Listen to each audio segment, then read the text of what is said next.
আর আপনি নিজেকে এত ছোট কেন মনে করছেন? আপনিও আল্লাহর সেই বান্দা, যে বান্দা আমি, যে বান্দা আর 10 জন মানুষ। আল্লাহ পাক আপনাকেও ভালোবাসেন, আল্লাহ পাক অবশ্যই আপনাকে ভালোবাসেন।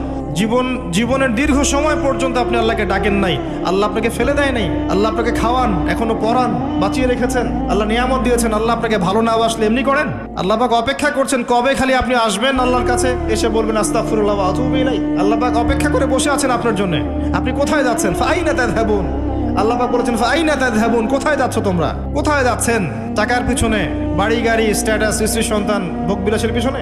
আল্লাহ অপেক্ষা করছেন আপনার জন্য। আসেন, সেজদা করেন, নিকটবর্তী হন, আল্লাহ আপনার জন্য অপেক্ষা করছেন। যাবেন না আল্লাহর কাছে? আল্লাহ পাক সবাইকে আল্লাহর কাছে ফিরে আসার তৌফিক দান করুন। এটাই হোক আমাদের কাছে আসার গল্প, এটাই হোক আমাদের কিসের গল্প? কাছে আসার গল্প। আমাদের জেনার গল্প দরকার নাই, ওদের কাছে জেনা হচ্ছে কাছে আসার গল্প। যার ব্যাপারে আল্লাহ বলেছেন লা তাকরাবু জিনা, ওর ধারের কাছেও যেও না।